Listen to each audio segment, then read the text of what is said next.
Subscribe to our YouTube channel and press the bell icon for the latest updates. How to create new user account in Windows 7. Click on the Start button and go to Control Panel. Under the User Accounts and Family Safety tab, select the Add or Remove User Accounts link. In the new window, you can see all the existing accounts on the computer.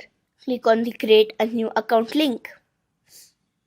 Enter the name that you would like to be displayed for the new user.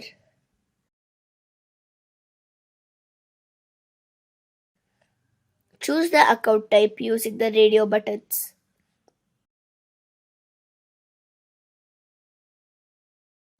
Now click on the Create Account button. As you can see, new user account has been created on your computer. This is how we can create new user account in Windows 7.